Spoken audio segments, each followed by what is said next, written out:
Good morning, everybody. I hope everybody is doing well today. It is a beautiful Monday. We have the markets going up and going down in other places and going sideways in other directions. So it's a fun day. We have a couple other things kind of going on this week. We got some reports coming out, as well as we've got senators who want to see the ability for hedge funds and mutual funds with that deal with 401k, being able to see it come into mainstream America for 401ks. We have some really additional stuff to even talk about that. And then we got the man on the street, Adolfo, out there working, grinding, making things happen, and we got his perspective from the common man who's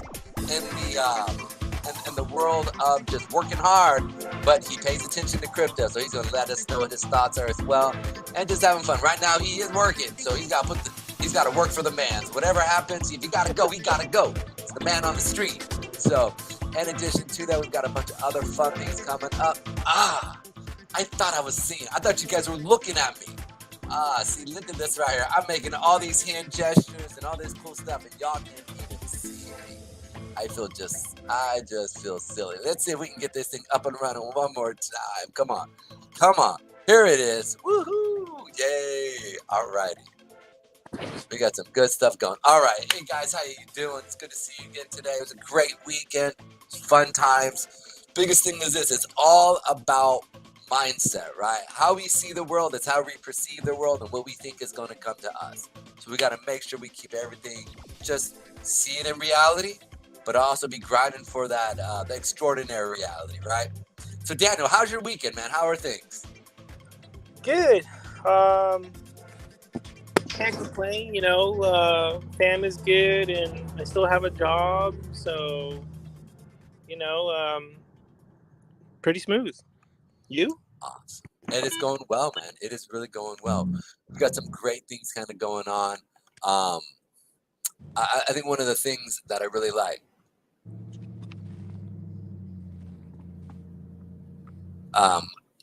well, I'm sorry, I just had somebody hit me up privately. Apologize. It's going well, man. I mean, one thing I'm learning about it, in life, and I mean, I'm 40. I'm in my 40s, and when I find more interesting than anything, it's just simply being able to sit there and stay, just stay positive. I mean, I know that the Floridians, I had a couple really close people to me down in Florida, really kind of go through some stuff this week, right? And that was weighing on my heart, I mean, that's just close friends of mine, people that I love. And I'm just like, man, I'm sitting there praying, asking God, hey, have mercy on them, And then I also have a couple other things going on with, just crypto market in general is, really doing what crypto is doing, right? And so that in itself is nuts. And so it's just a lot of stuff, And I feel like if you don't acknowledge the fact that, wow, the world is crazy and everything in it right now is kind of crazy, like it's fun, but it's good, South 28th Street. So, real quick, let's bring up Luna. We're gonna go into some stuff here, but I want you to talk about Luna because I know that personally you follow Luna. I know that you don't really have any Luna for yourself, but you just follow it because you find that very interesting. So, tell me about it. Like what is it that you've heard? Because I know that you've been paying attention to it. Well, yesterday I looked. I checked into their chat or their Telegram, and they're pretty juiced about the 1.2 transaction burn tax on Binance. So I guess in the last 4 months they've burned, I forget what it was. It was like like 2 billion or some amount through various ways. But this new thing is supposed to really speed things up. And cause a lot more burn to happen. And so it's already in progress, and there's a lot of burning going on. And I think there's like 6.7 trillion LUNC. And so the burn is necessary because there's just way too much of it, and the community's juiced, and they have a really positive outlook. Some people are saying a penny by Christmas, which I think is insane, but um, I I think hope. 001 is possible, but they're Okay. they're saying it's just gonna happen over time. It could be 10 months before you see great progress. Well, I mean, it got pretty close to 0, 0. And I mean, it got up to all the way to 0, 0, 7. So I think you're very much right to be able to say. I think maybe, maybe even 0.015. I think that's plausible. I mean, at Christmas, you know what I'm saying? Like, that wouldn't be bad to be able to sit there and say, okay, and even if down the road we hit, like you said, if they keep burning the way they're burning, compound interest is a beautiful thing, and then that revert, that works with burning as well, right? Like, it's just simply going to cause it, and it looks like Binance might be even taking, I wouldn't say taking over Luna, right? But I mean, they're getting involved, so it's really interesting to see what's going on there. Yeah, exciting times for sure. Especially for those Luna holders, man. That's a pretty big deal. Especially those people who've actually bought all the way down in here. When the market was screaming low, like at that 0, 0, 0, 5 area, like they've seen the market kind of move and grow, and I mean, I really hope the best. I mean, even if you bought in this area, you have a tenfold. You've already have a you've seen some pretty big increases. So I mean, and here's the thing, man. It came down into our second area right here, guys. I mean, you can see right here, we came down into the lower marks here. We pushed through our area here, but we came down to this lower area right here, and so it's showing some strength. We're seeing some higher highs, right? Coming in from our daily chart. So we did put in some pretty big seller wick right in here, but look, we're finding support again on that 8-period moving average. So we're going to see the next leg up, and if we do see that next leg up, how far is that going to go? So we can put in your traditional TA here. We can just simply go right from here to. We'll see what happens with it, right? We can see real Now, quick. Go ahead. I'm not a chartist, but Yes, sir. one of the trends I've noticed about Luna is when the market is having a bad day, it's like everyone runs to Luna. I don't much get it. Luna will have a pump on a red day, and then like a day like today, the market looks pretty good. Things are moving up a little bit. And then, Luna's not doing great. So it's weird that people just run to Luna when they're scared. I don't get it. It just simply could be just that Luna, for people, when the market is down, they assume that Luna is going to go down, and so they just come in and they buy it. That could be the psychology of it all, right?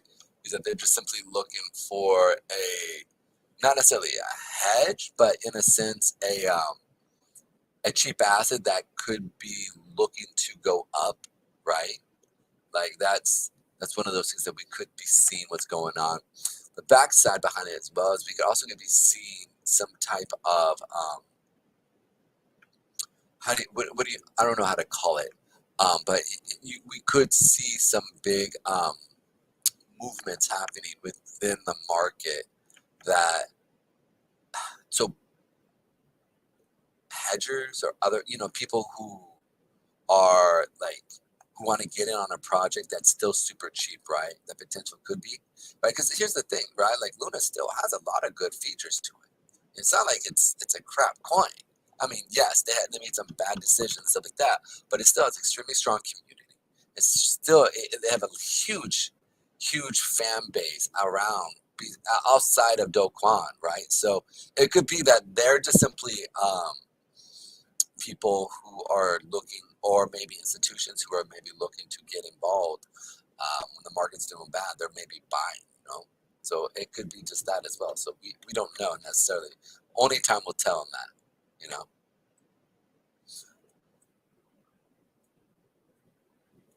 Did we lose Adolfo to the street here? He might be out there working, guys. So I'm about to start driving, and then I'll have to get off in a few minutes. But no, It's exciting, man. I think so. I guess before I head out in a few minutes, I do have a question. I noticed that people like to spend money around Christmas, around November. It's like just people like to buy gifts and just spend money. What are your predictions for, Christmas you know, rally. yeah, like is you think that's going to be there, or you think we're just going to be, just the same? What do you think Ethereum's going to be? You think it's going to hold at 1300? Well, I don't think so. Here's the thing that I bring up right now. Some things are changing.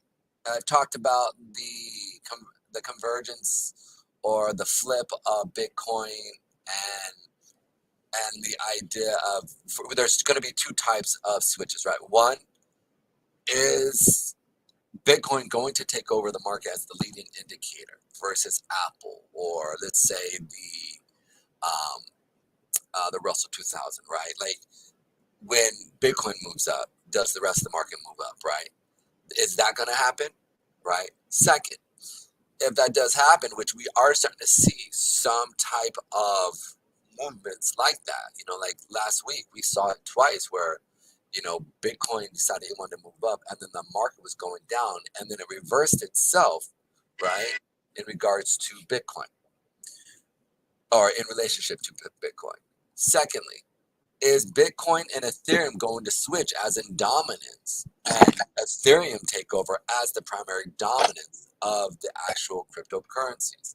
We don't know. Or will another one take over, right? Like Solana or, some other, um, protocol right now that is currently out there. We're still in the infancy stage. I mean, it's like 1995 within the internet, right? Or 1990 when Yahoo was the king, right? And who was Google, right? Like, so we're still in those stages right now, right? We're still in the infancy stage of crypto. So that backside is this. Now, add those two. I know there's a few things you're like, what's that to do with your question with the Christmas rally?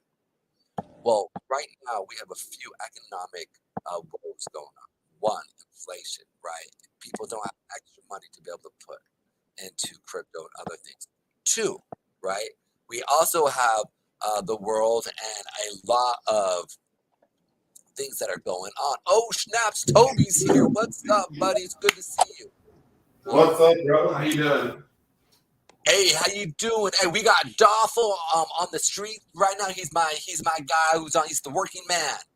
He's out there grinding every day, and he's the common man. I just want to hear his thoughts of what he thinks about crypto, and so he's our guy, right?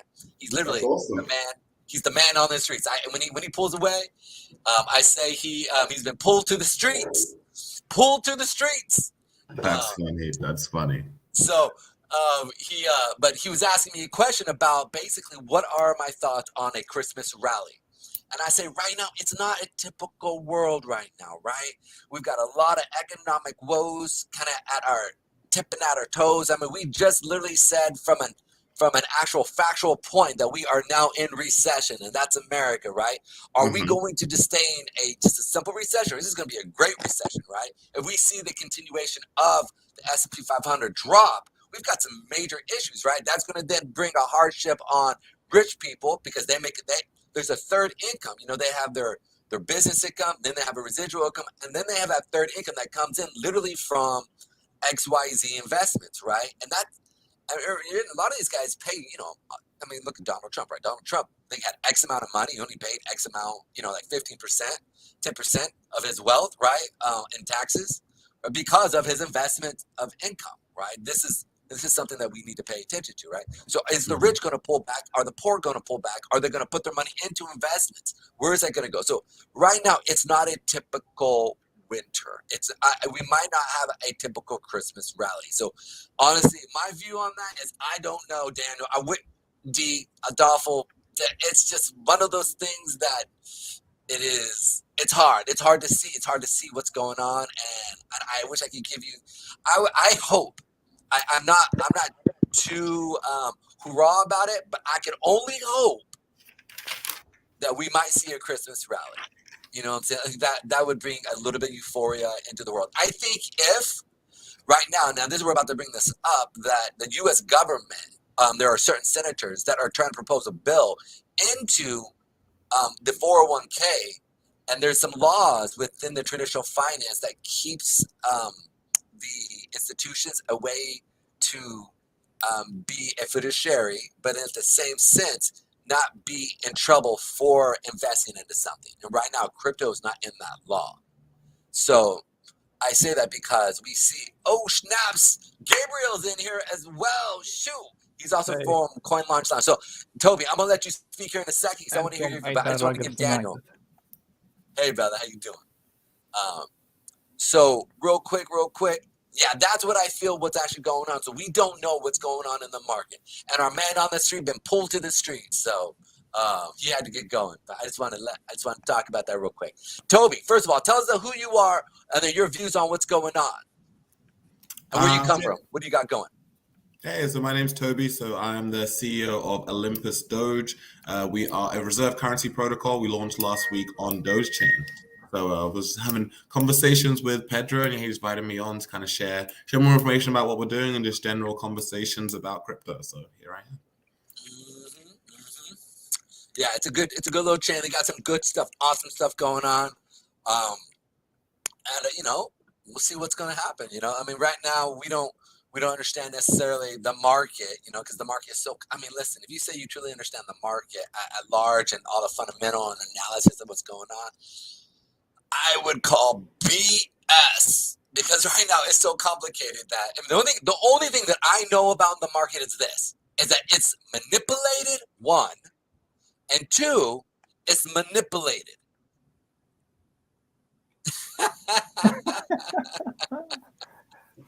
But you know what? Right now, if you see some good stuff in crypto, stick to it.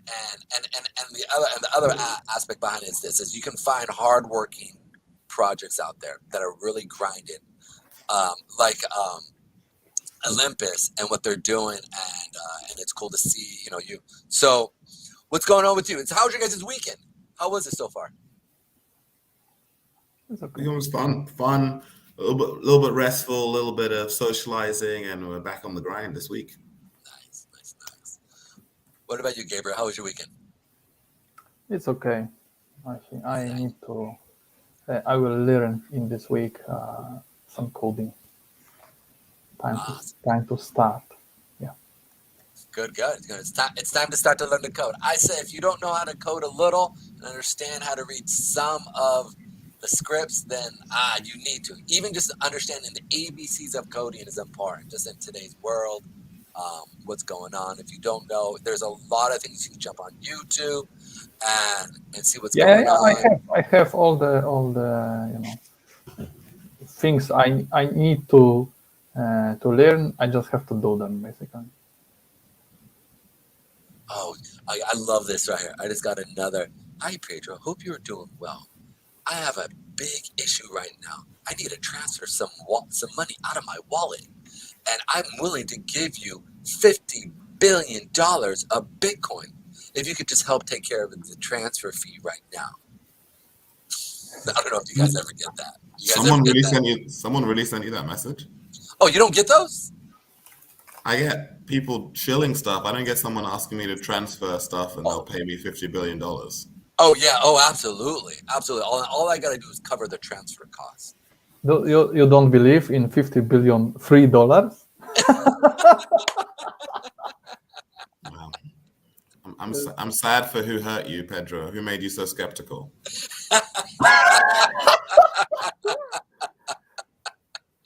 So, I love it. You said it perfect. Yeah. I know I can be a bit crashed, especially in crypto, because there's never ever people trying to take advantage of you in crypto. Everybody, never. Everybody here is so pleasant. They're all angels. They're saints. Upstanding citizens across the board.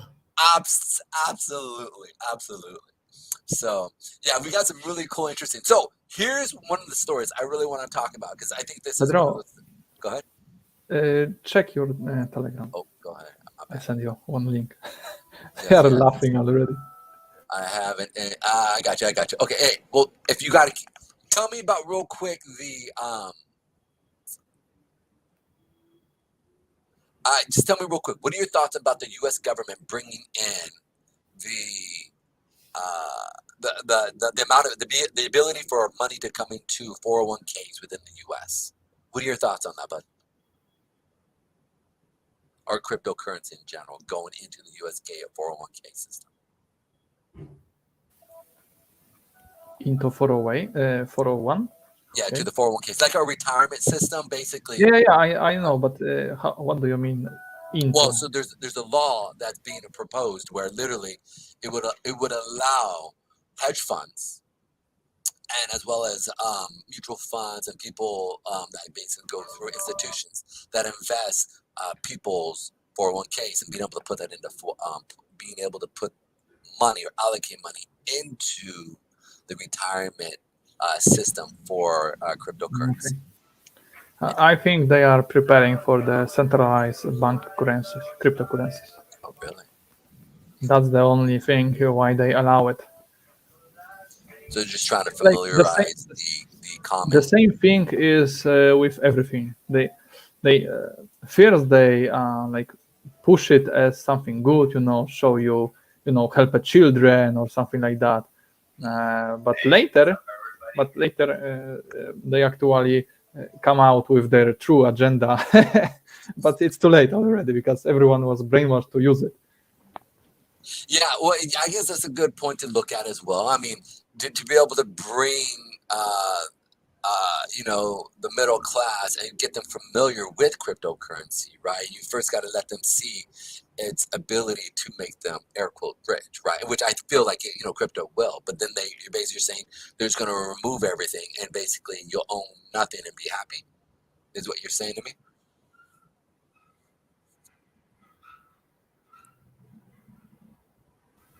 Could you repeat that one? Oh no! So basically, what I was disagreeing with you. So basically, what you were saying is that the U.S. government wants to go ahead and allow that to happen. So just to get the middle class, Oh yes, absolutely. I think to adopt crypto. Absolutely. That's why I think they also allow all these scams and rug pulls to happen. Because then they will come and say, listen, we saw what is happening in here, DeFi space, it doesn't work without control, we will help you. And everyone will welcome them with open arms, Suddenly, at last, they came and do it, right? Got it. That's why I think they just allow it to happen on such mass scale. Even this can be theoretical, but even they can do it themselves, like with everything. Like they create a problem, then give a solution to this problem, right? Got it. Yep. That's a good idea. That's good. Listen, I know you got to go because you got your AMA over at the Coin Launch Lounge. Get out of here. Thank you for popping in. I appreciate you saying hi. Today is Anti-Ruggers United. I love it. Anti-Ruggers Unite. Hoorah! Exactly. All right, thanks for coming in, buddy. I'll talk to you soon. Have a blessed day. Yeah, if you will be in an hour or hour and a half still in here, I will come back. Oh no, I'm gonna try to close this up within half an hour to an hour. We'll see. I actually enjoy Toby, so we're able to BS and talk in charts and stuff like that. So it'll be good to just be able to. If we're here, swing through. If not, it's all good. I'll probably pop in there and say hi to you guys. So it'll be good. Tell Brian I say hi. Okay. See you. Good to see you both. See you. Take care. See you later, bro. Very great. So what are your thoughts on the U.S. stepping in and allowing our 401ks to actually? Now I know that in Europe, and I know you're not currently in Europe, but I think that's part of where your heart is at, though, right? In the UK, and that's currently where you're from. Hopefully I understand your accent correctly. I'm from England, but I've been living in America for quite a long time. Okay. What are your thoughts? I mean, what are your thoughts on them just basically saying, you know what, forget quantitative restricting. We're just going to let the banks print the money. And then all of a sudden we see the pound, right, just go crazy. So what were your thoughts on that? And then, I'm asking you like 4 questions here. So, but the first one is talk about what your thoughts are with America allowing, the the adoption and acceptance of crypto into the 401k system. Well, they want to get their cut. So the more that they can bring it inside the traditional financial system, then they're able to get their share of taxes. That's all they care about. So the idea of a truly decentralized system where they don't have control is a nightmare for them. So they want to encourage as much as possible people to go the centralized route with their cryptocurrency versus the decentralized route.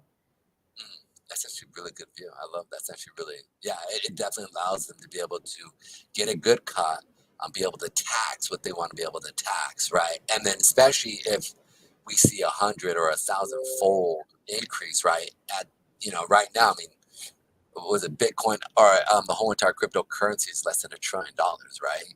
I mean, that's crazy, right, to even think about. And so that idea is real simple. It's just to sit there and look at it. Yeah, it's 9.36 billion, $936 billion. I mean, that's just insane when you think about the idea that Apple is worth almost $2 trillion, and that's one stock, right? Like, you have a whole entire sector, right? It's the growth. It's a drop in the bucket right now. Obviously, but it's much more reflective of the real utility of cryptocurrency, because when Bitcoin was at its high, the vast majority of the funds in there were just completely speculative. Mm-hmm. Yeah, exactly. And that idea is simply like, okay, let's throw it into let's put everything on red, right? Or put it on number 7, right, on the roulette table. And come on, no whammies. Yeah.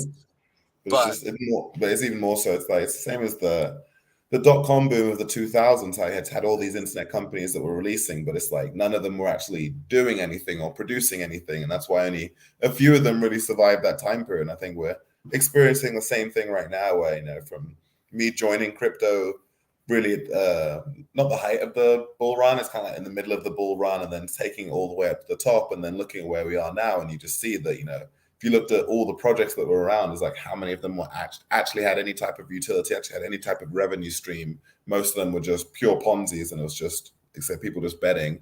And the game of whoever could get out the earliest, they're the ones who are winning. So I think that for the actual long-term health of the crypto market, it's very good to I guess show people that you shouldn't just be buying things because they're a meme, or they're promising these returns that make no sense, but teach people to actually be much more mature investors in terms of looking for revenue streams, looking for utilities.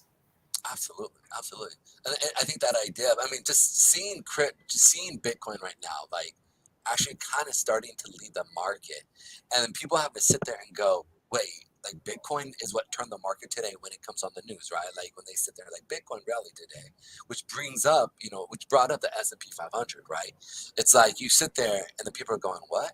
And so like bringing traditional, true fundamental thought into crypto and allow people to sit there and say, okay, here's this revenue generating business that is now going into crypto, or even revenue generating businesses, right, that haven't even thought about going into crypto, but now say, you know what, we very much could raise capital based off our own instead of trying to go into it the traditional way.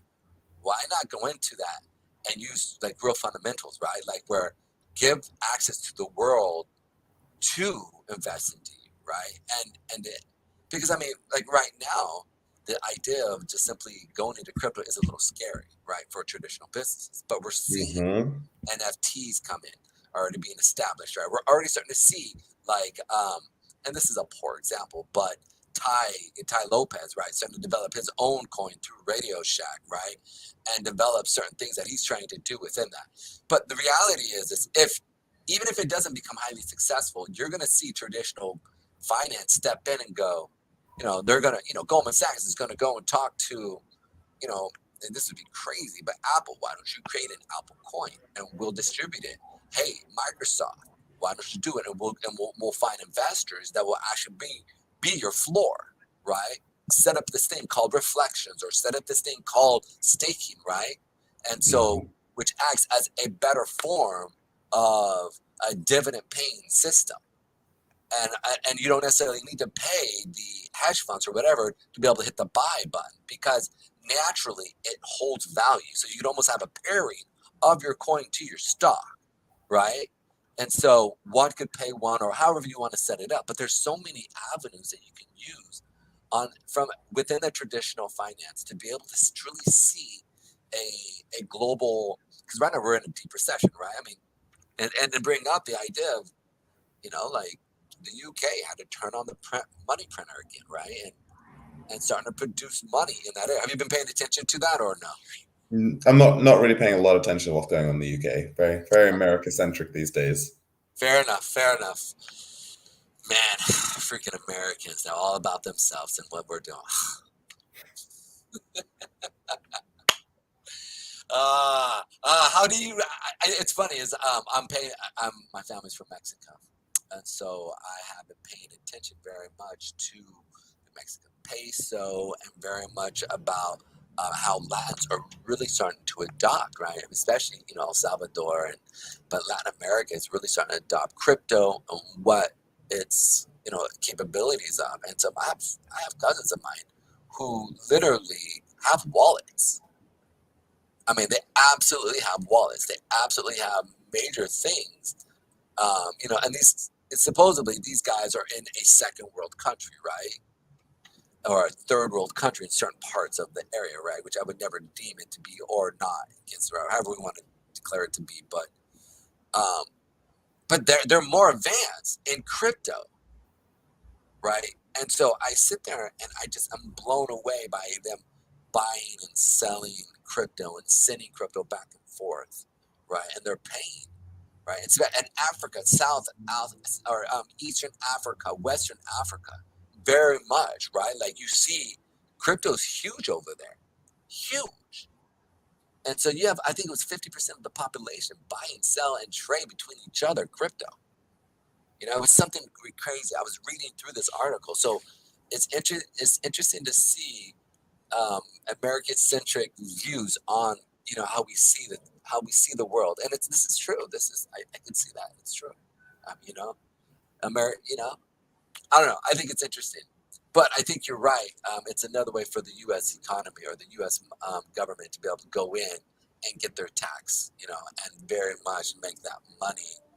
That's all they care about, for sure. That's all they care about. I think the other parts of the world that you're referring to, I think why cryptocurrency is able to get bigger quicker is because the institutions of government aren't as strong. And so there's more people are looking for other avenues a lot more where they kind of have these trusted sources and take it away from the potential of government corruption. Yeah, absolutely. Yeah, I think, and you're right. There is some pretty steep government corruption in a lot of these countries that I didn't mention, our area, or parts of the world where we see just rampant, flagrant, just corruption. Having a lot of African nations, their currency is extremely volatile. So having something that's outside of government control as a medium of exchange makes a ton of sense. So it's not surprising at all to see those countries adopt cryptocurrency at a much quicker rate than more mature economies. Do you think that do you think we could actually see a major push where in our world within where you would see these countries that aren't necessarily developed almost come together and band together and say, hey, look, just the people in general, right? Business wise, I can sit there and if let's say I live in a western part of Africa, and I want to do business with, I don't know, somebody in South America, right? And I'm like, hey, let me send you these knickknacks to take crypto, right? And you almost build like a commonality of, say, I'm with 500 businesses, right? We would like to work with 500 businesses within you, and you would almost see these, small DAOs, or not small, but large DAOs, but corporate DAOs working together based off of their own crypto where they would work and in exchange of value.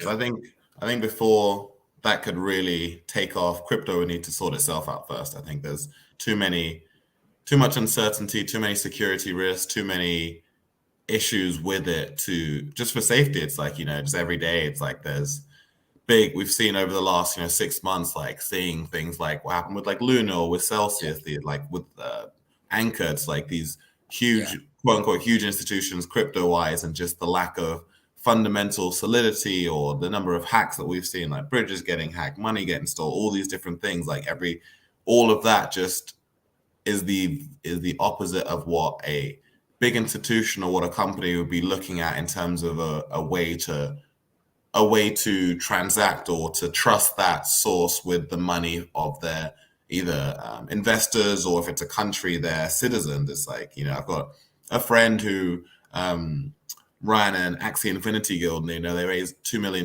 in their DAO, and he's like, I think they raised it like 8-9 months ago, and he's barely spent any of it. And it's like, and security is the biggest reason. It's like, where can I put that amount of money to where I trust it? Even something as simple as just yield farming with it in the meantime to make some returns. He's like, the potential returns are great, but the security risk is just so high. So I think until we can get to a point where cryptocurrency is more regulated, whether it's internal regulation just within ourselves or it's external regulation, I think until that happens, it's still going to be a Wild West. And while it's a Wild West, you're never going to get the mainstream adoption and the trust from the big money while it's so like volatile. Even like what you're just saying there, like the message you just received, it's like, or we just all laugh because that's just part and parcel of the day-to-day of crypto. And it's like, while that's the case, it's like a government's not going to be like, hey, let's take our treasury fund and let's put it into cryptocurrency. It's like, well, which blockchain are we going to put it in? How do we know it's safe? How do we know some hacker's not just going to go in there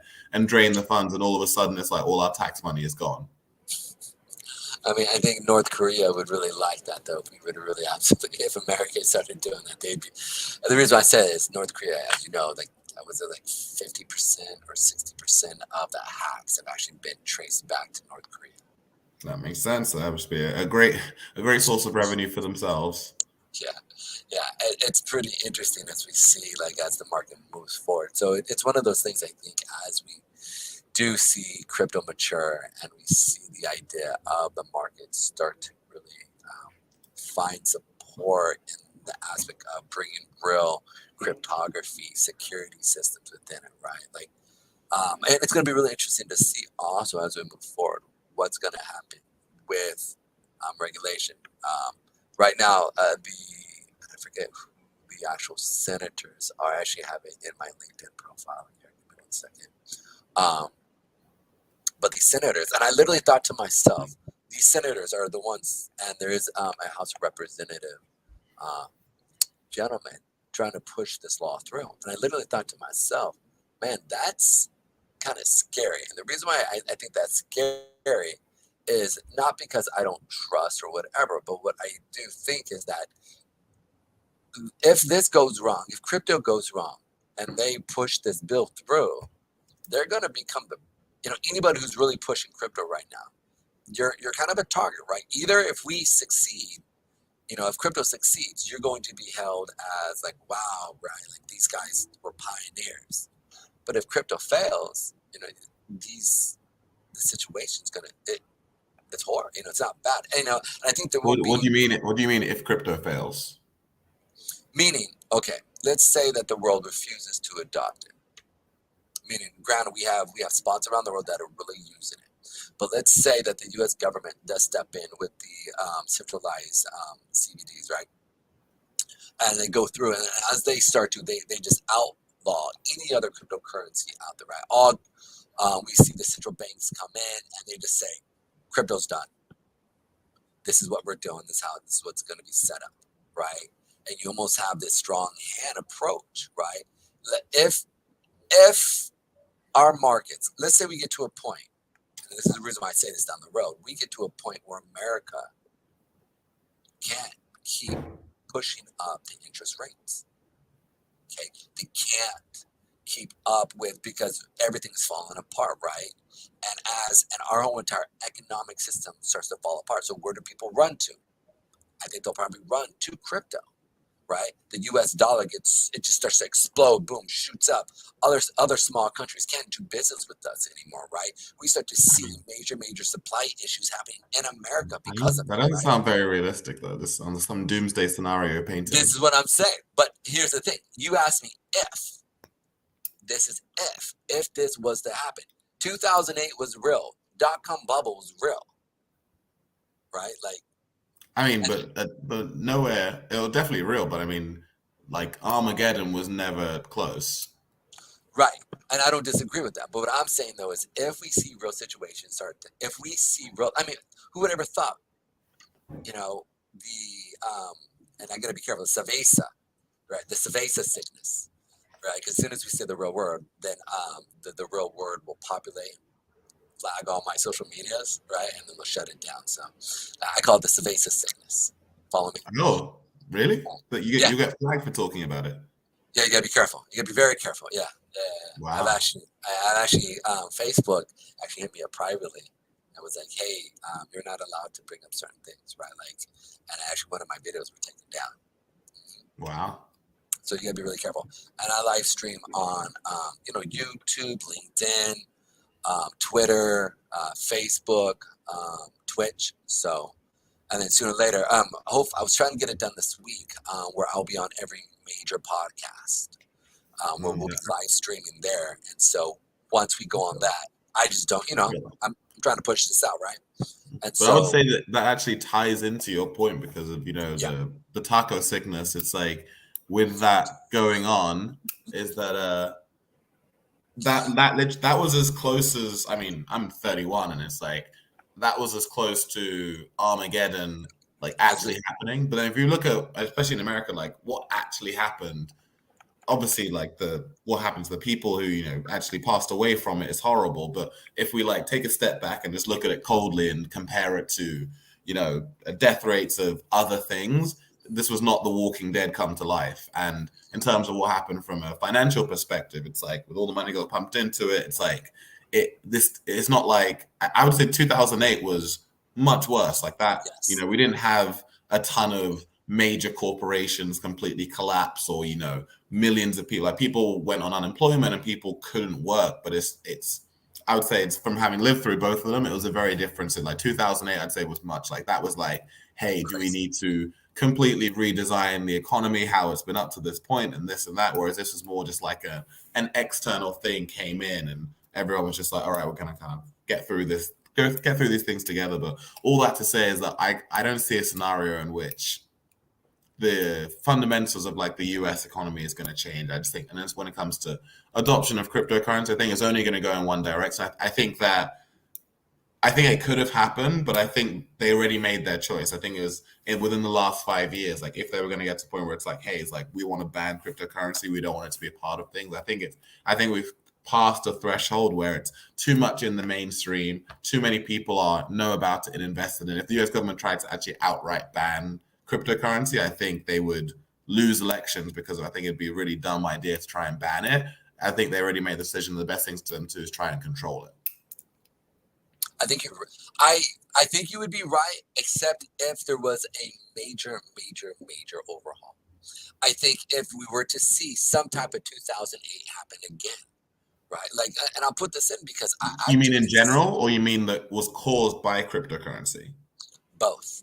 Meaning, so people start to pull their money out because they're not getting a real good investment within the S&P 500, right, or in stocks, right? But then they know that they can make X amount of money within, within crypto. So what do? They pull their money out, they put it in crypto. But those two things are tied together, because when the S&P is down, so is crypto. When S&P is up, so is crypto. Not so much now. And this is where, like, I've been talking about, like, if you go look in part of my videos, I call it the flip, where when the idea of this is that, I think it was Friday, I think it was Thursday or Wednesday, and I was shocked because, like I told you, I look at the markets every morning, I trade them, right? I go in and out of them, right? I capture the inefficiencies of them. And my biggest thing is that I saw Bitcoin turn around.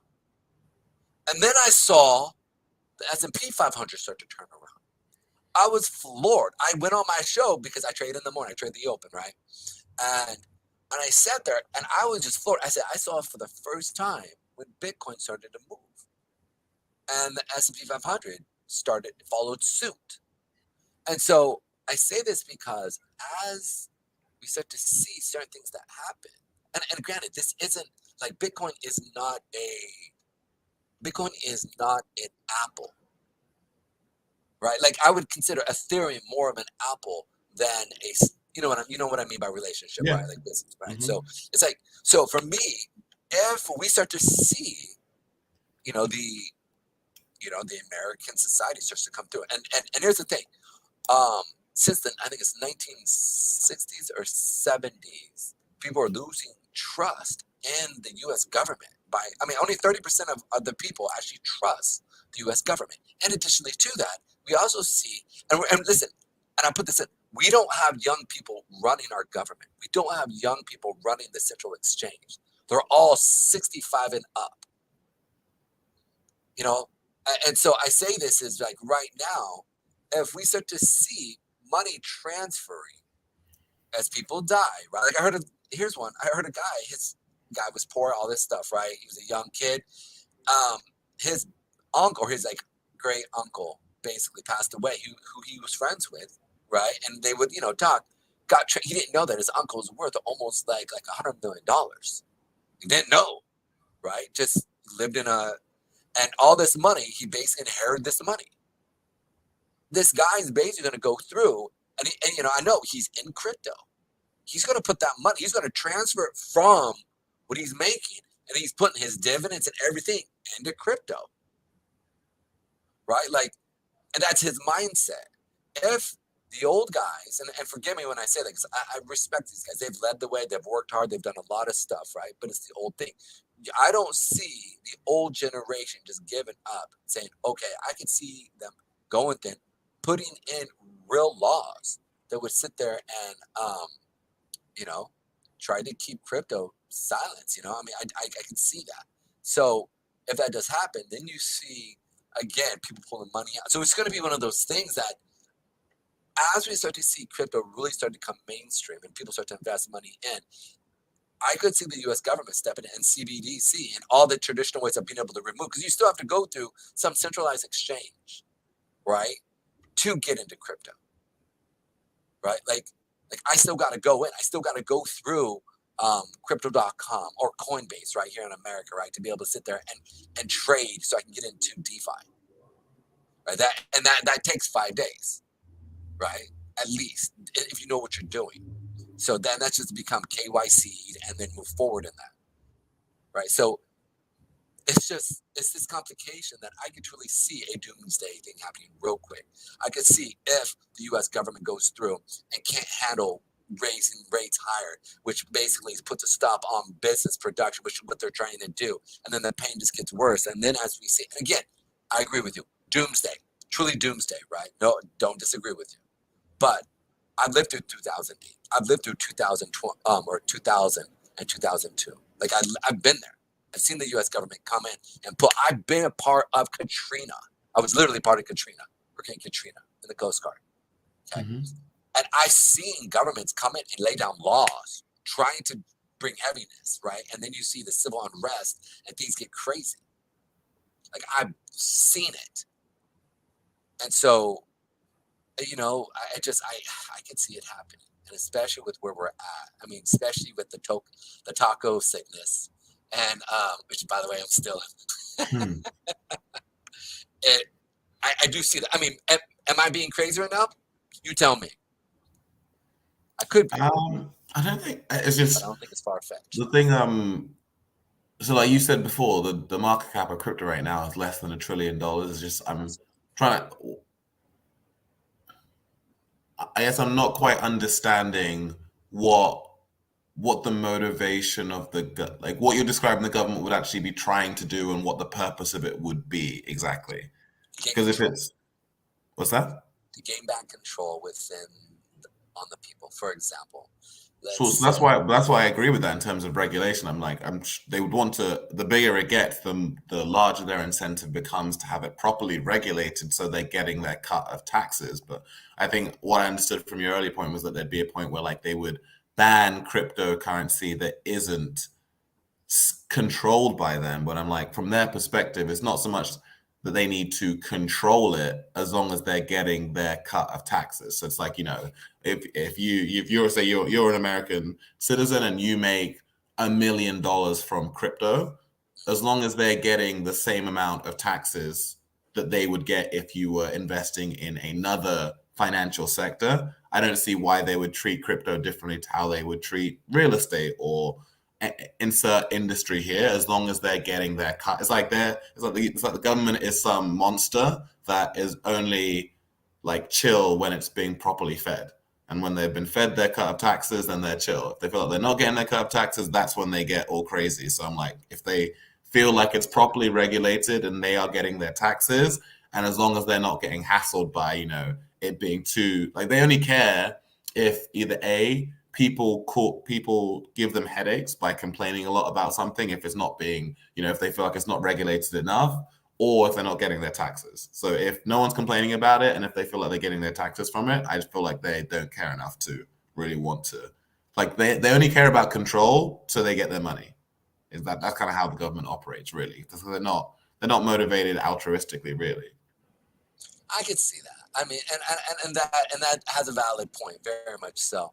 I could only hope that that holds true, though, with regarding what we're seeing in the U.S. government.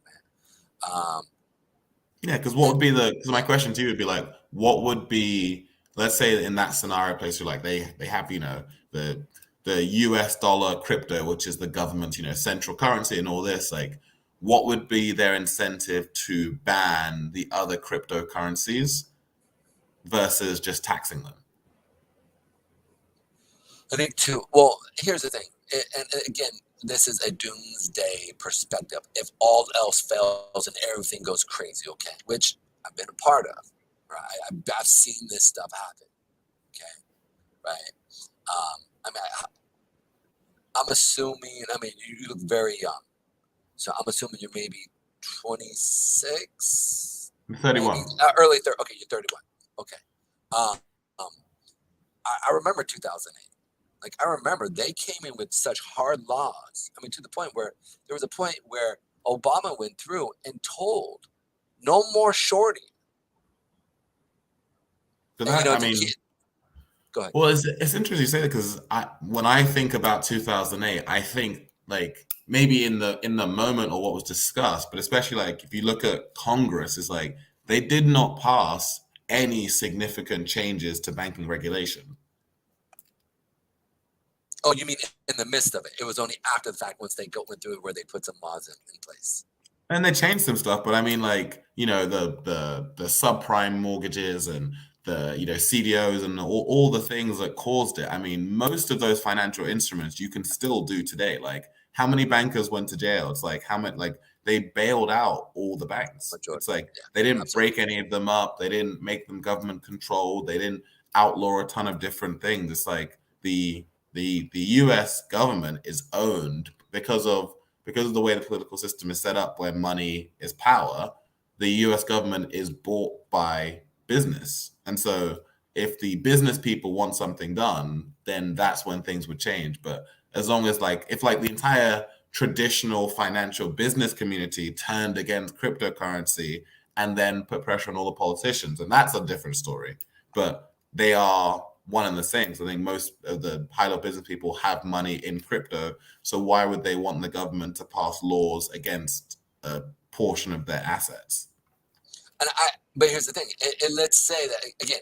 I see your point, but we're also seeing much of the large businesses like Bill Gates, right? Warren Buffett, right? Who is a major investor in many of these top tier companies, and they're pushing towards this one world government, a devil's perspective, right? Where it's you'll own nothing and be happy, and you peasant people better smile about it.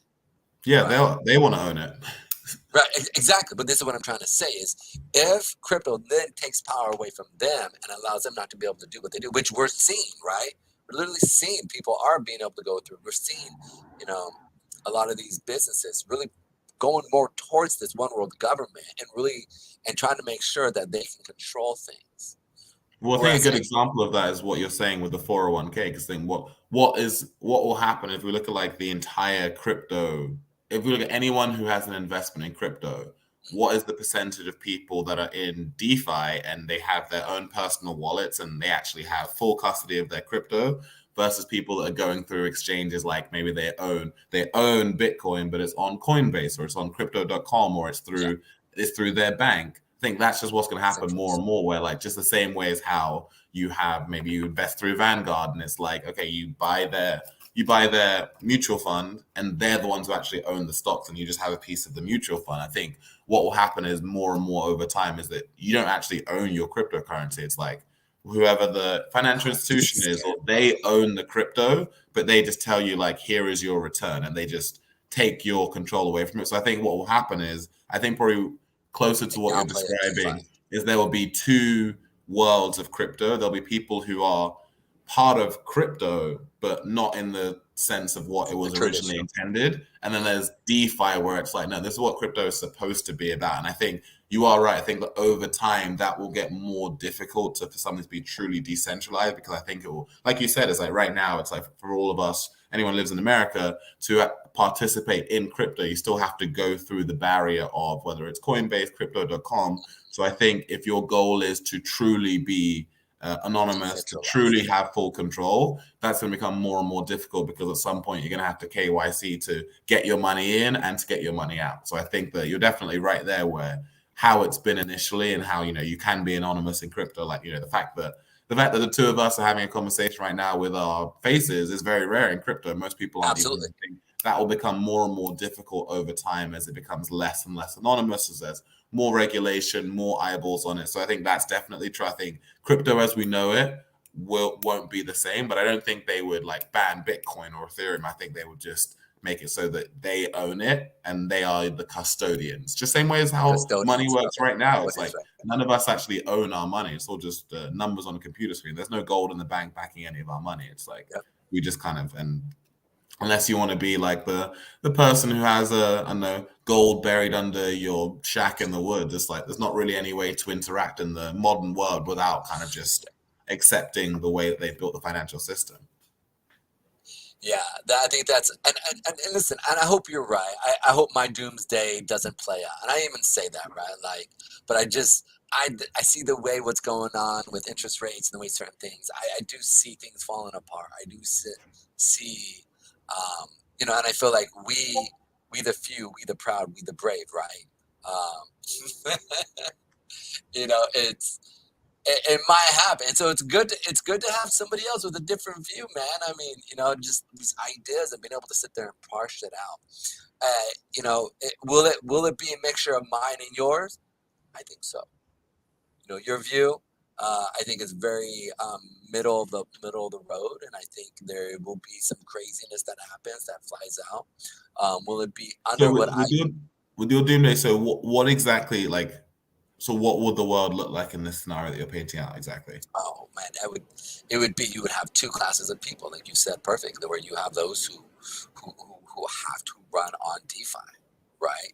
And then you have the cog, where literally everything is ran within the system, and currently right now, but instead of being a cryptocurrency in a world that's based off of freedom, it will be, well, you can't act in a certain way in life. You can't go here, you can't go there because of XYZ of your social scoring that we see kind of like in China, right? And we're seeing that come here to America. This is nuts. You said, what would it look like, right? And there's a lot of things that haven't explained necessarily, right? But social scoring, aspects of you being able to interact and deal with certain things. Um, it's not going to allow you based off of this world, and so you have two different worlds, right? Two different people communicating and talking and interacting with each other, and so there will be those who have nothing and that are happy, right? And then there will be those want their own freedom to be able to do what they want to do, right? And I think How's we're it different coming. how's it different to today? The difference is today is that we in today's world we can come out and do what we do want to do, right? And within law, within certain things. But I can disagree with our government, right? I can say that the Oh, so government. you're saying that you think America is going to turn into China? I think it kind of already is turning into China. Like I can't say certain things on our social media because I will be shut down. Yes, that's why I said, how is what you're describing in the future different to what today is? It'll be more. It'll be much more. Like anything that I do say, right? Everything will be scrutinized. That you will have the ability not to be able to communicate and talk, be able to talk against the government in a sense, right? Where literally, whereas today I can say certain things, right, and still be, be okay. Right? I can bring up social thoughts, and without being and I say social thoughts because again, they're just thoughts, right? It's not necessarily a reality that we see today, but But the social. but what's interesting though is like what you're describing, it's not the government. Like that's the difference between America and China. In China, it's the People's Republic, like Chinese Communist Party lays down the edicts and does X, Y, and Z. Where I'd say the difference is that in America, I say it's really the people make this stuff happen. Because if you think about, okay, so like the burrito like pandemic, that whole situation, it's like two different, very different, like depending on Don't what's don't the use the second word word. don't use the Okay, word. yeah, Don't use the p word. okay, the P word. Yeah, yeah, yeah, okay, cool. So the burrito, the California burrito that happened, the California burrito, whether if you had a California burrito or if you had a Texas burrito, you'd think that there were two completely different types of burritos and how it was handled. And what you're like, I live in California. And so if you think about a Florida burrito, what you're allowed to say, what people feel about it, how they operate about it was Totally completely different. different based off of that. So I'd say the difference in America when you talk about, like you said, on certain social platforms, you can't say certain things. But I would say that those policies are controlled by the corporations themselves versus the government. It's not like the US government is saying, hey, this is what you can and can't say. It's like if you are on Twitter, well, then Twitter has its own ecosystem. So I'd say Policy. it's like these social platforms have become so powerful and so influential in society that they have a role in controlling speech in a way that I don't think has happened before in society. So I'd say that I do agree with you. Like I 100% feel like living in California, like and it's not even really views that I personally have, but I know that there are certain things that I would feel extremely uncomfortable to say, and there's a tremendous amount of social pressure to not like someone can just walk around here with like a MAGA hat in like San Diego, California. Like they You gotta would be careful. like It'd be and I like don't think it's even like would actually something happen, but like maybe I don't think like that physically they'd be in danger. But I think like even if I try and picture the image of someone walking like South downtown San Central. Diego with a MAGA hat, I'd be like, oh, that's a little bit different. But like say like in like downtown, San Diego or LA, and I just think that maybe nothing physical would happen to them, but they would get a ton of really dirty looks, and there would be a tremendous amount of like group social negativity put on that person. So I'd say you definitely are right, but I'd say that the source of where that's coming from is different. I think the world is just I think in general, people are becoming much less open, and the idea of free discussion and differences of opinions is becoming less and less tolerated. So I wouldn't say that it's government led. I'd say that the people are the causes of this, not the government. I would think it's more or less kind of pushed by the government and how we're seeing things ran. I see basically what you're throwing out is that the government is ran by the people and its sentiment of its either emotional or their emotional state of the people, and then the government reacts. Is what you're saying, and then the business populace or the business intelligent. What do you call it? The business people, right? To They're kind the of ones just who then respond to it, right? capitalize. Huh? Yeah, because I mean the people. Because They I would capitalize. say that the average person today, I think that a lot of people don't genuinely believe in free speech anymore, and I wouldn't be like, oh, the government made them feel that way. I think that I don't know what happened. I'm not sure what happened that made people change, but the average person, I would say, if you just ask them, is like, oh, hey, it's like, you know, do you think it's okay for someone to share X opinion? They'd be like, oh, that's not okay. And that's what I'd say is causing that lack of freedom that people have. And hopefully, you know, it's a cycle where there'll be a reaction to it. I feel like that is already kind of happening, where like more people are like standing up, being like, "Yo, what happened to, you know, freedom of opinion, freedom of speech?" And I think that it will turn around, but it definitely has like gone. Like I'm like I don't know what's happened. Like since I was a kid compared to now, I'm like things have changed so much in terms of Yeah. what's people being able to say. Even like I watch TV shows from like not even like 1970. Like I watched a TV show from like 2010, and I'll hear Yes. someone say some stuff on, and I'll be like, "Wow, they could never Say like it today. release that right now. They couldn't say Yeah. that right now." And I'm like, Absolutely. "That's such a short time ago. Things have changed so much." Yeah. Like literally 8 years ago, 7 years ago. Yeah. If like Like I mean, yeah, I agree with you. 2012, you'll watch an episode and you'll see a character just say something, and like the audience laughs, and it's like, ha ha. And now today, it'd be like, "Oh, your career's over for saying that." Yeah, literally. It literally you hit a good point. Actually, and I want to shout out your governor Newsom. That you know, not to say you're in California. I know you're in other places, but I want to shout out to Newsom that he is allowing the blockchain. He's allowing birth certificates and I believe housing documents that should go onto the blockchain. Nice. And yeah, and he's got it going. You can go through now. And he says, listen, from a financial standpoint and a technological standpoint, it's just easier. You know, so he's allowing it to actually be immutable, right? Your death certificate is now immutable, cannot be changed. You go, you get it, boom, boom. So, you know, listen, there's some things California you look at, I'm just like, that's nuts. And then Yeah. some other things in California are like, respect, right? So it's never black and white. It's never black and white. All right, what time have we got? Okay, I've got a call coming up, so I need to jump off. Hey, thanks for coming in today, man. I appreciate it. Hey, we'd love to have you on here at least once a week. Just pop in, say hi, argue with me, talk back and forth. It's great to talk to you, man. It's very super interesting discussions. Great to hear your thoughts on everything. Definitely. Awesome, All right, brother. Many blessings. I'll talk to you soon. All right, guys, let's jump into the charts here real quick. That was a great discussion, what we're kind of talking about real quick. So let's go into our daily chart, and it's the new month here, so we gotta be able to move some stuff around and kind of get going, right, for the month.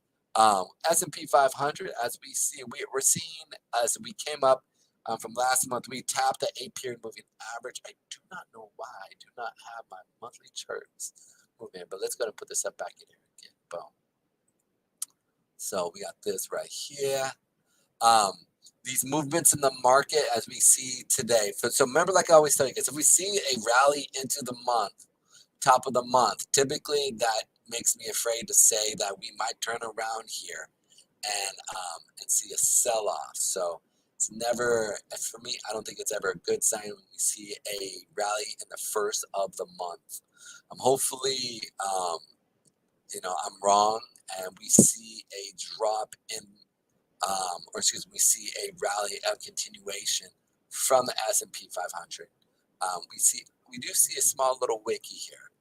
We did not touch that 50-period moving average, but we did hit some of the weekly moving averages, so we can check those out. But I want to bring this up here real quick for us to check out. So we do see our 20-period moving average sitting here holding and we are trending off of that 8-period moving average now. So we might come up, tap this as this comes down to touch it, and then see it turn around into that 50-period moving average off of this gap barrier right on the S&P 500. Let's check out that weekly because it is the top of the week. You can see here on that weekly we did touch the tip here of the 200-period moving average. I did think that we were going to most likely bounce off of it here, but the biggest thing is this: is it going to hold, right? Like that's our biggest thing. Is it going to hold, and are we going to see a good rally, and where would it most likely turn around, right? So we want to find higher time frame stuff, right, where we could see it on the daily turnaround. Just give me 1 second. Boom. So again, we've got that 200-period moving average sitting in our zone right here. Oh, looks like I already have it here. Oh, we already have the 200-period moving average sitting in the mix right here. So Yeah, there it is. It's right in our zone. Let's go and see if we can pull it up here real quick.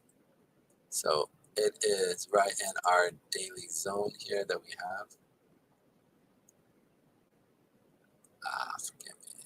That's where it is. It's 7 cents right here. So we're bouncing off of that 800 period moving or this not the 800, the 200 period moving average. We'll see what happens with this. Are we going to continue up into our supply from the last month? Be ready for that. We can definitely see some of that happening here on that weekly chart. So get ready maybe for a sell-off in this area here. If we start to see that 8 moving average really start to push down into this week, I do expect us probably to touch this. If it stays, we've got some demands or supply zones into the weekly and monthly. And real quick, so that's the S&P 500. Let's go to the daily, and then we're going to go into the weekly reports that we have coming up. Here it is right here. We come in, we're bouncing off of this 8 period moving average where it's tipping this, and now it's most likely probably see some type of sell-off. You can see here that this is the second time of touching it. Actually, excuse me, third time. So this is the third touch where it's starting to really hold strong off that daily 8 period moving average. Now we do have a higher time frame 200 period moving average. Most likely, if we are going to see a turnaround, we're either going to see a turnaround off of the weekly or monthly move. The reason why I don't think this might hold is simply because, just like if we're seeing the 8 period moving average holding strong, right? I would hope that if it hit, you guys have seen where we've hit these higher time frame moving averages, and as soon as it touches it, it rallies hard right out of it, right? And so, especially like when we consider Ethereum, we barely got into the zone where the 50 period monthly moving average was sitting, and it just skyrocketed, right? And now we've seen it rally from there. So we see some really interesting movements in the market. So for me, I would that's why I'm more hesitant to say that we're going to continue up, because we went up in the first part of the month, right, or the first part of the week. And so we're creating some type of wick. And when I looked at the daily, right, the daily is not showing many major wicks, right? And so for me, I don't see a lot of buyer wicks. And as we come to the top here, right, we're seeing more sellers step in. So I hope I'm wrong, right? I hope I'm wrong and we see this continue up. I don't mean to bear. Somebody told me it's like you're a bear. I might be a bear because, well, I don't see any buying happening, right? I see more seller wicks stepping in. As we're moving up, I see more seller wicks. Boom. Seller wicks on top being put in. So we'll see what happens. Hopefully we do see this continue and we come out of this situation even stronger as an economy. But we'll find out. Now, real quick, let's jump in to see what's actually happening for reports this week, all right? As we can see here, let's go into this week. We've got a few things that are actually happening, and I'll bring it up here real quick. So Monday is not, where is it at? We have the manufacturer PMI. We have the ISM coming in. They're going to be doing some major stuff. I believe this one is for not consumer goods. What's it called? Like farming, stuff like that, where it's like they go over a bunch of the not commodities, but the like foods and services. You can see supply management, right? It's the Institute of Supply Management, Purchasing Managers Indexes, Reports of Businesses is based on data compiled from monthly replies to questions of purchases and supply executives in over 400 industry companies. I believe, though, this is not, but this is apart from like tech and things like that. So give me 1 second. For each of the indicators measure new orders backing. Yeah, so these are basically the Fusion Index. And this is basically like a weekly report. So you guys can see here, like it's a boom. Right, it's weekly that they come out and they post this stuff here. So you guys can sit there and see this for one. I think it's two, 3 times a week. But the biggest, it's more than that. All right, it's less than that.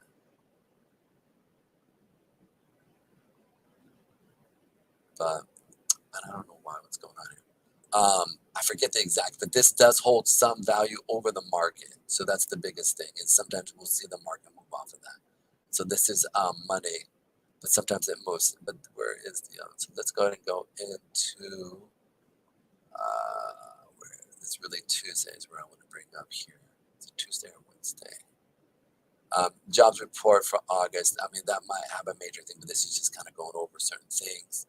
Where is it at? Nope, it is in Wednesday then. Boom, Wednesday.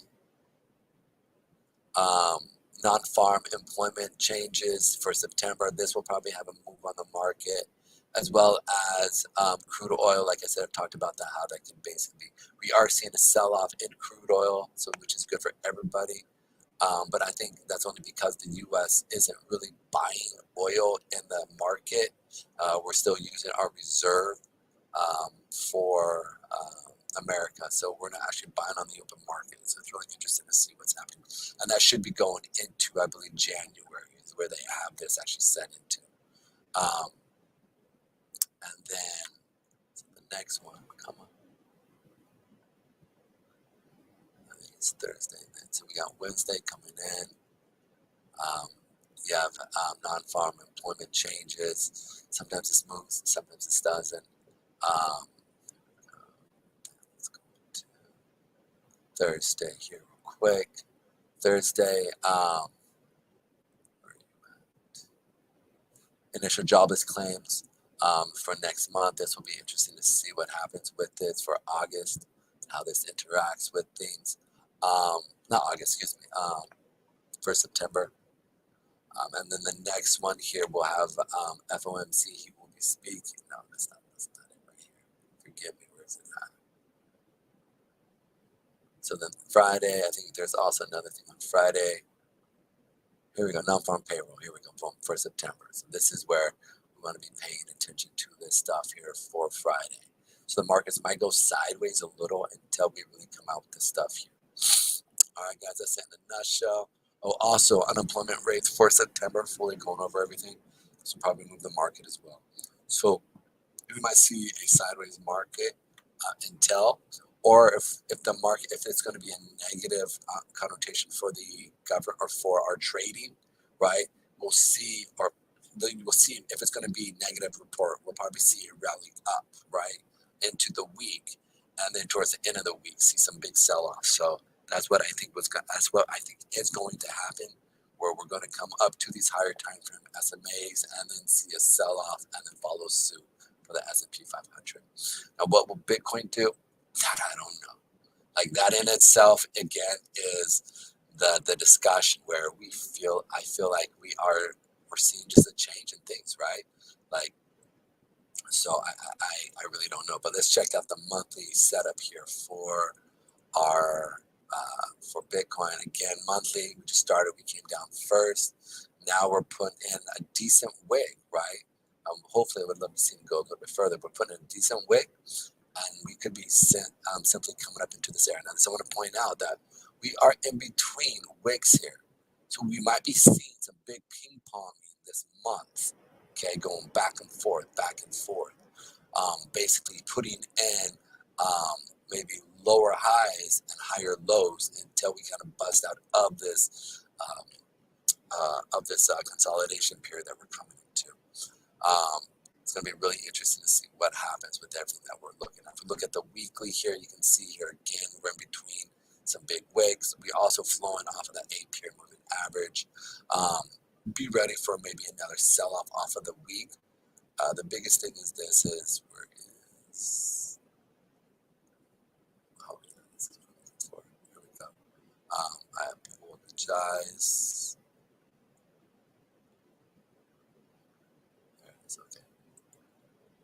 We're in the sideways pattern, like I said, where it's like we're bouncing off of that 8-period moving average, which is on that weekly. So we're tapping this right here, which is the upper level of this sideways pattern that I was bringing up. So it's something to be looking at as we're moving forward.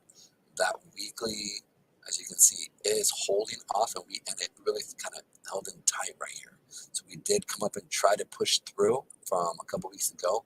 But the 8-period moving average is looking like it is starting to trend. So I do think that we could see another just back and forth off of that weekly period moving average as it moves forward into well, what we're seeing here today. So, one second, that weekly.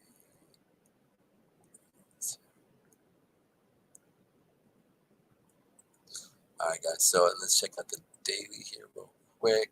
We have that daily 8 kind of now underneath.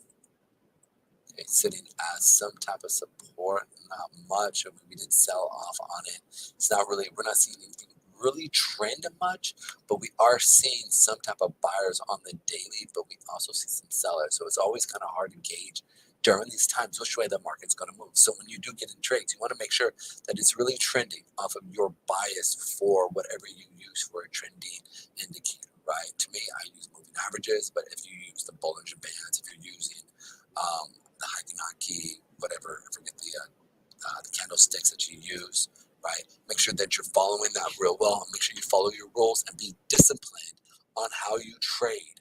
Or make sure you have strong rules, right? And play off of that, okay? Let's go to ETH here real quick. We can play ETH here, which is, again, another sideways pattern here. We are bouncing off of that monthly, here you go, period moving average here, which is the 50 here. You can see how we bounced, and now we're moving up. We saw a pretty good rally off of this, but the thing is I was hoping maybe for another higher, like at least come into the previous demand area. So at least come up into the previous demand where we would see it, but we didn't. We bounced off of this and had a pretty decent rally, but not much. So I still see us really kind of turning sideways again here, just simply because the market, there's a lot, we're in between wicks here. So we'll find out what happens. If we do come and hit these higher levels on the monthly chart, right, which we see the moving average coming down into this level, be ready for a sell-off here off of this higher level. Honestly, just simply because that 8-period moving average is holding pretty strong as we are coming up and testing. Every time we do come up and test it, we still got a long ways down to come down into these lower levels here, like I've talked about. Again, though, I don't know because of what's actually going on in the market, right? If people really if we see some major investors start to come in and we see some of these laws passed within crypto, we could really see some major investments really starting to come in and push the market higher. So we'll find out what happens as we move forward. But Ethereum here, as you guys can see, we are consolidating in between this area of the white of the 50-period moving average and that 8-period moving average as we play off on that monthly. The weekly is looking pretty similar. We have our higher time frames right here. We have the 8 and 20. Now the 8 has crossed over that 20-period moving average. So we are seeing a start of a real trend starting to come in. So we'll see if it continues here. And if it broadens out, we should see some major selling. It'll be interesting to see on a weekly chart if we don't come up and try to test these levels here. If I was, if I needed buyers, or excuse me, if I needed sellers, I need to bring the buyers in. If I was going to bring in a bunch of buyers in particular, right, I would definitely do at these higher time frames here, because by this time you're going to have euphoria, everybody trying to get in as Ethereum starts to rally, right? If we do see that, I could see us coming down, bouncing off of this 200-period moving average, flowing up, tapping into our higher time frame SMAs, and then seeing another sell-off even further down into our lower levels here. So just being mindful of that. We did test off of that 50-period moving average, as we see, which is on that monthly chart, and then probably see a rally even harder. So we're in some interesting charts here, some interesting areas here. So let me go ahead and move this 200-period right up in here. There we go. So that's in a nutshell. Let's go into that daily chart here real quick, and then I'm going to go over stuff here a little in detail, because again, it's the monthly switchover, so we do need to kind of go over this area here. Nobody wants to know. As you guys can see, as you're playing off of this, we are hitting that 50-period moving. Oh, we're at the On the daily chart here, we are like, it's very similar to kind of Bitcoin in that same sense that we're going to go sideways here, playing between these lower parts and these higher time frame SMAs. So be mindful of that. Check out BNB. BNB is looking stronger than all the other ones, like I keep bringing up. I'm actually really impressed that I found support off of that 50 period moving average. And it looks like I found support off of the actual weekly period moving average right here as well. So again, that's another plus for BNB in regards to charting, right? Now we are in this sideways pattern. So we're going to be able to see if we do garner strength and be able to push through this moving average. The reason why, if we can push through that moving average, then we're definitely going to be able to sit there and see a higher rally of BNB here. I do see this point though, is that on a monthly basis, we are in between wicks here. We're a bunch of sellers here, and we have a bunch of buyers sitting here. So I would sit there and make sure that we are paying attention to this. We do have the weekly period moving average sitting underneath, which will cause support to be able to push up into these higher levels. Again, we do have a supply level right here that we've hit and we've sold off, but we did not put in a lower low based off of this low here. So to me, that's more favorable to us seeing a continuation.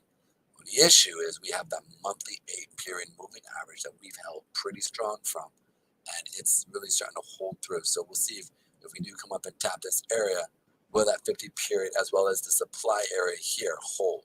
So we'll find out as we move forward.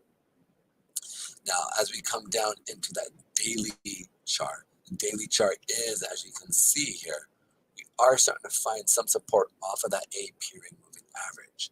So if you're looking to get in short or long based off of whatever analysis that you see here, I personally think that we're going to probably come up into this higher level here, which is the 200 period moving average, and then probably see some type of sell-off, which we'll see a higher low come down into this area. We'll be playing off of that 8 period moving average. Whatever the case is, make sure you're paying attention to the trending of the day and be able to garner little bits and pieces out of it, okay, guys, as we continue to move up. Let's go ahead and check out XRP. XRP, again, here is looking fairly awesome. Sorry. Let's pull it up here real quick. You're all like, okay, that has got a little weird. But I feel like they're finding that support off of that 20 period average, which is basically sooner. We should see the 8 really start to pick up as we move forward. We did bounce off of that 20 period moving average. We did sell off, but previous resist, looks like this would have been demand, right? We did, yeah. I switched this from supply to demand. We bounced off of this area here, and then we saw it start to come back up. So this is really interesting to see what's going on. We did fall off of that monthly period moving average though. So you guys can sit there and see that we hit that. But here's the thing, right? We are not putting in major sellers. Right? We don't have a bunch of major sellers, and we did sell off first part of the week. So that's a good indication that we might see another rally coming up into these higher levels and push through that 8 period moving average on the month. Or they could push it up for the month and then drop it down. So make sure you're ready for that as well. If it starts to sell off into the levels here of these lower levels, if we blow through this demand area that was previous supply and we start to continue, I don't see us breaking through these areas here real simply. I don't. I do think that we found some type of support up at these levels. Now let's go to that weekly area here. We're also seeing on a weekly level the period we saw the 8 and the 20 cross, right, which is a bullish sign for us. And so as I'm looking at the market, I do see us start to trend higher, as well as coming in and testing that 50 period moving average on that weekly. So be ready for that, guys. If we do start to, we come to, if let's say we just have just a bullish week, just things start to skyrocket. This is in this demand zone. We have that 50 period moving average in this, excuse me, not demand, supply zone. Okay, especially the fact that it is a second tier supply zone. So we could push through this area, which we've already tested the sellers here. hence bringing it to a higher level up at this level. So quick question, as for yourself, if you're trading and you're in between this level and you're long from this point here, make sure that you do take off profit at this first level, and into the second level, be ready to pull off more profit in this level. Real quick, just little things for you to do as you're trading it, but it's just kind of exciting. Hopefully this continues up. Give me 1 second. Forgive me, I did not want to sneeze your guys' ear. Now the backside behind this as well is this. If we do see a turnaround, where are we going to see it come down to? I would say down into our lower levels here, down at that 37 area. Basically, you say, Pedro, make this simple. Simply, if this comes back down, we probably would see another buyers down at the 37 cent mark to that 38 cent mark, where we have higher time frame SMAs on the weekly, and then come back up to the level of 57 area into the 60 cent mark. So be ready to take profit if you're continually long. Next, as we check ADA here real quick, ADA is looking a bit. I'll pull it up here real quick. It's definitely looking a bit bearish, simply because we're no longer really kind of going sideways, and we're continually down. We're following that 8-period moving average on the daily. The same idea is for the weekly. We do see the weekly chart here stepping in and continuing it down. So ADA is one of those ones that, as we move forward, just be paying attention to continue it down. We are seeing it rally for the week first up, and so for me, I have that negative connotation with, if we go up first, we'll probably see it turn around down and come down to these lower levels again. And that's the ADA. I do have a lower prediction of a 39.40 area at least, and then from there we potentially could see it come down even further. It's not a bad thing. It is a great protocol what they're doing, but it's real simple. They just got to be on point and be able to see what's going on. Monthly, again, it's showing the same thing. It's very very bearish as we come down.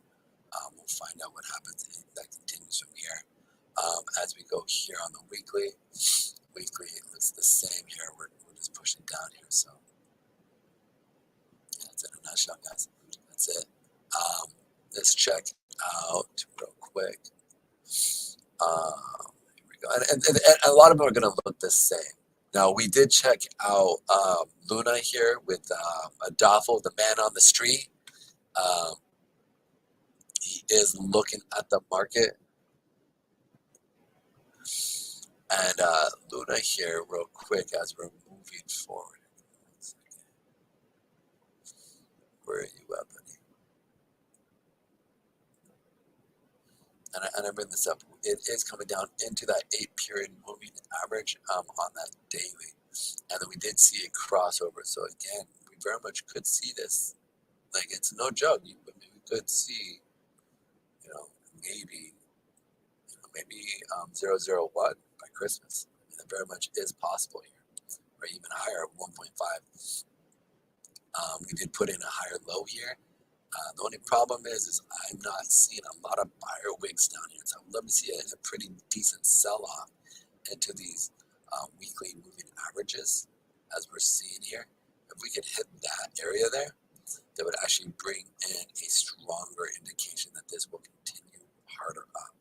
So for me, there's nothing wrong with a good sell-off so that we can get buyers to step in and move forward, but we'll find out what happens there. As we move forward, as well as that, we can go into Solana. Solana again was just hacked again. Not hacked, but they went down this weekend, and now they're having certain issues. I believe they did pick it back up, but again, they're still working out their kinks. I think their motto is break things quickly, right? So I can see why it's break it, make it better, break it, make it better, break it, make it better.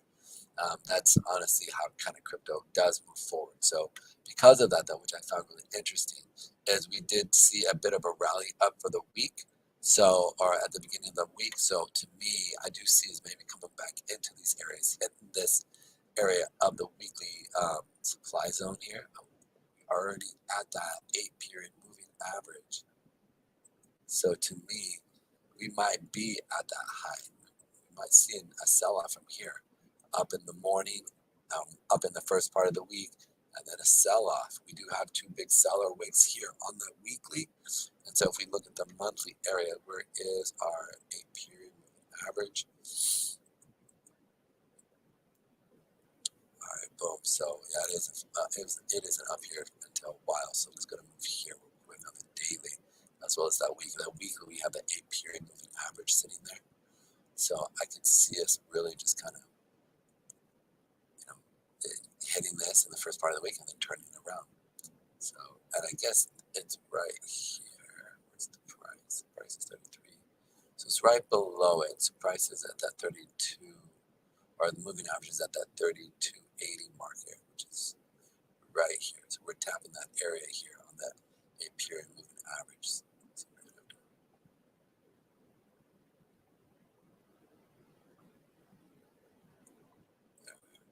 So we have that 80. So we have that 8-period moving average. That weekly here, just barely kind of tapping the top part of this moving average. Let's see if it's able to find support on it and then continue up. We'll find out if it does. Next, let's go ahead and go into the Doge. Doge, here we are. There we go. Doge is still in its battles here. A lot of buying and selling kind of going on in between what we're seeing. It's still in consolidation. So it's really interesting to see where we're at in the markets. It did find a little bit of support on the 4-hour period moving average. As I'm looking at the daily, that daily chart here, again, it's just ugly here. We're just going sideways. So there's a lot of buying and selling coming in. The areas here, as you guys can see, is really that, what is this, white? Yeah, no, so this is the 50-period moving average right here sitting. So this did pull up here. We did hit this level. Now we're starting to see a turnaround. That weekly area here, we're just playing off this demand zone versus buyer zone. So every time it goes lower, guys, those are buyers that are stepping in and buying this up. So it's really interesting to see what we have coming forward in this. That weekly zone, we'll see right here that we have a weekly zone right here, or it looks like a daily zone in this level here. So, and then we have that weekly 8-period moving average, which to me shows me that if we do come into that 6-2 area for Doge, and we come up to it, I could see a major sell-off coming down into back to the lows of the 5-8 area. So be paying attention to that, guys, as well. That's off the weekly. We are right in this level area here. This has been hit. So this is a kind of a weak area, but we do have that 8-period moving average. So that is where we're sitting. If we do continue higher, we'd be coming into the 685 as well as the 759 area as well. So this is another area on the weekly.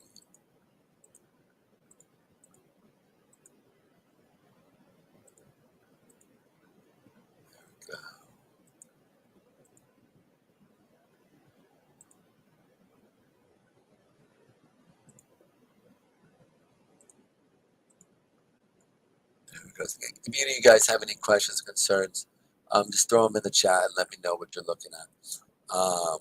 But you guys can see here that we are continuing to kind of go sideways on Doge. Next, as we move forward, we're going to check out DOT.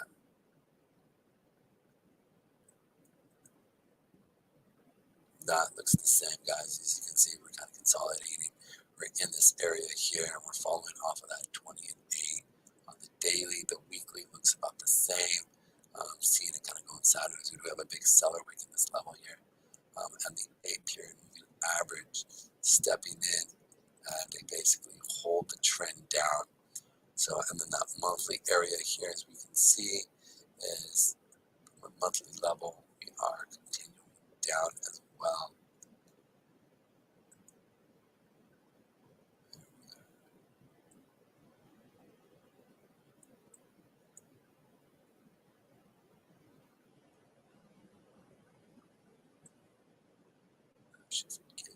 That's a weekly. Grab that.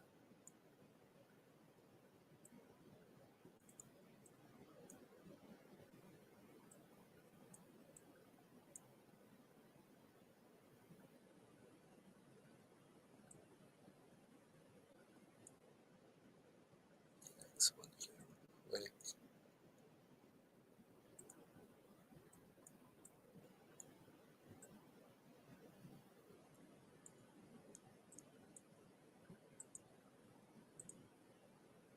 Weekly sitting at that 200 mark right here.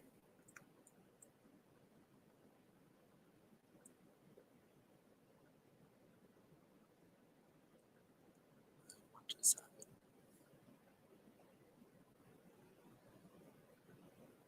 Oh wow, that happened. I don't understand how that happened. I literally just lost all my. That was like it reset it. So 100 to 400.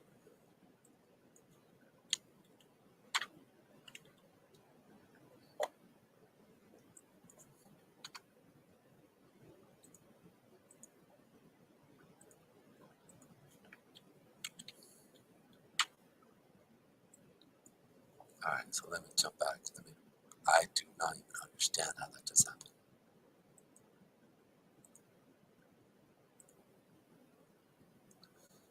Template.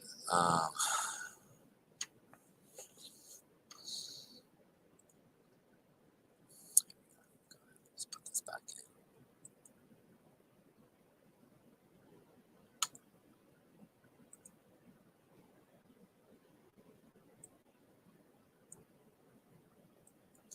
That's weird. All right, let's try this again. It's gonna be this 8.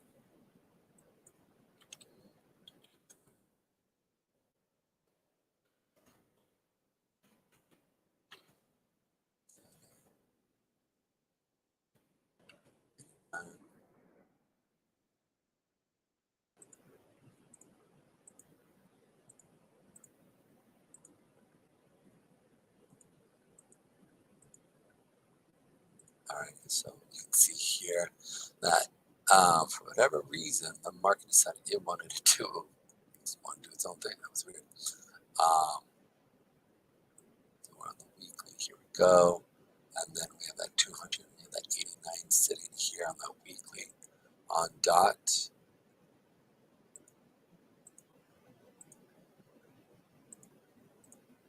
All right, so we're nowhere near that in price wise, but since we are moving up for the week first, I do see us moving down into these lower levels by the end of the week for dot.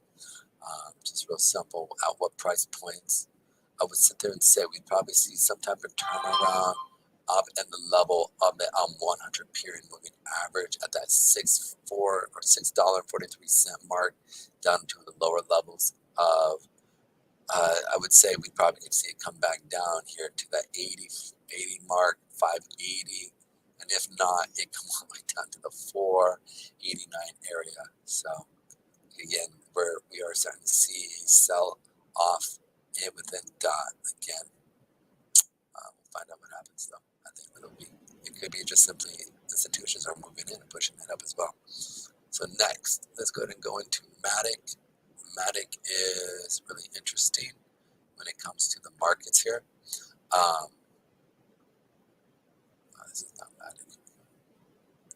Matic here is really interesting when it comes to the markets simply because it is again pushing up. But I know that Matic's got some major fundamental stuff going on with it. So it's really interesting to see what's actually happening within this actual market. There we go. Now, at a level here, we we do have that 8-period moving average. We have supply zones right in this level here. So you can see it's coming back up into that 88-cent mark and then sell it off again from here into the lower levels here of Matic, which is basically the 68 to the 67-cent mark here. The other part, as well as we have that weekly 20-period moving average and 8-period moving average sitting in between areas here right now. So it can be pretty hard at times, just simply because the market here is literally sitting at these levels, and it's playing ping pong in between these levels here. So if we do get held up at these levels here, we definitely see the sellers probably start to step in right now as the market does this, as it's deciding to hit the actual 8-period moving average. So be ready for that, guys, as it continues. If it does stop at this level, be ready for a trending reversal pattern to see it come down into that 20-period moving average that we see here. That is finding some type of support here on that weekly. The daily, again, looks kind of jumbled, but it is putting in higher highs and higher lows. So it's really interesting to see what's going on with Matic. I do see it on a daily chart. We do hit the 8 and 50 period or 89 and 50 period moving average sitting here. So hitting this junctional point in conjunction with the 8 period moving average for today, we'd probably see some type of turnaround here. So be ready for that. And this is supposed to be sellers. Boom.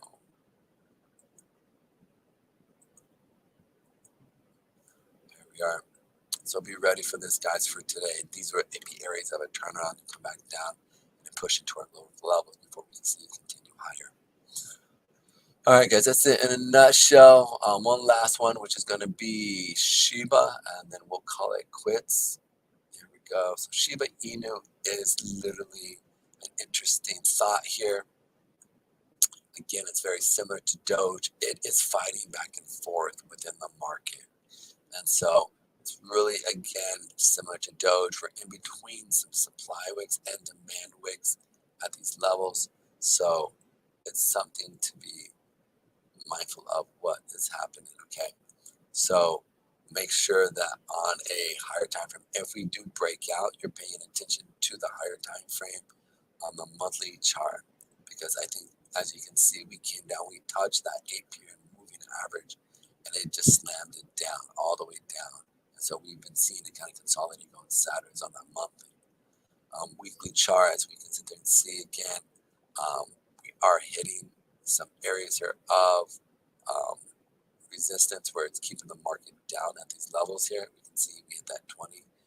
And if that 8-period moving average starts to turn around and continue down, right, and we start to see it go below that 20-period moving average, I do see a major sell-off coming into Shiba down into our low levels that I've been talking about. All right, guys, that's it in a nutshell, and I will talk to you guys again tomorrow. You guys have a blessed day. We'll have Brinks on again. He'll bring on probably a couple projects that he's been looking at. I know he's been doing a lot of work. He's kind of he's always a little bit hesitant to bring stuff on to us, simply because, you know, he wants to. He's doing his thing. He's doing his thing. So, but when he's really sure about something, he'll come and talk about it and let us know whether it's good, bad, positive, or negative. All right, guys. Thank you so much for your time. I will talk to you guys soon, and many blessings.